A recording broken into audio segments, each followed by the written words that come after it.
Assalamualaikum warahmatullahi wabarakatuh. Saya Najla Fakhria Nabila dengan NIM 102417084 akan membahas paper tentang the contribution of green logistics and sustainable purchasing for green supply chain management. Ialah yang pertama ada gambaran umum, yang kedua ada studi literatur, yang ketiga ada metodologi, yang keempat ada hasil dan pembahasan, dan yang terakhir ada kesimpulan.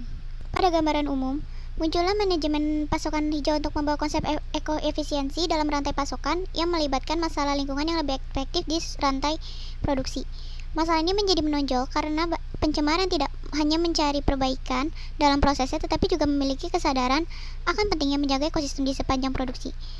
Tanpa kehilangan kemampuan untuk tumbuh dan menghasilkan keuntungan, dalam proses produksi menekankan pentingnya logistik karena terdiri dari aktivitas yang terkait pengangkutan input untuk produksi, pembuangan, dan penyimpanan produk di seluruh. Selanjutnya ada studi literatur, di mana pengelolaan rantai pasok hijau. Yang pertama, praktik manajemen rantai pasok hijau, yaitu meliputi manajemen material, pembelian ramah lingkungan, manufaktur hijau, logistik terbalik, desain hijau, pemulihan investasi, manajemen lingkungan internal, distribusi atau pemasaran hijau yang mengacu pada keterlibatan lingkungan, dan integrasi manajemen rantai pasok dengan ujung konsumen. Yang kedua ada adopsi praktik ramah lingkungan, di mana dengan penerapan praktek green supply chain management cenderung mempengaruhi terhadap kinerja operasi metode.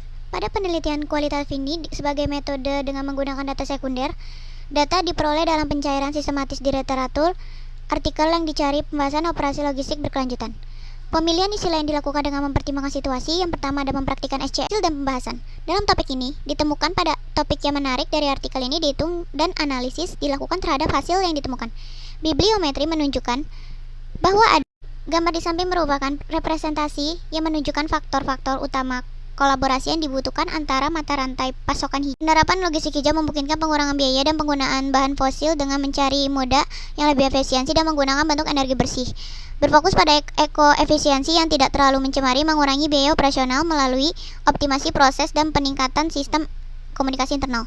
Hasil penelitian menemukan bahwa untuk pencapaian berkelanjutan suatu perusahaan diperlukan penanganan masalah secara kompresif dengan memperhitungkan tripod konsep. Triple bottom line itu dimensi sosial, ekonomi, dan lingkungan. Disarankan bahwa untuk pekerjaan di masa mendatang, investigasi kasus organisasi yang telah mengadopsi ISO 2400, namun disarankan untuk mengeksplorasi secara lebih rinci bagaimana setiap aktivitas logistik hijau. Sekian, terima kasih.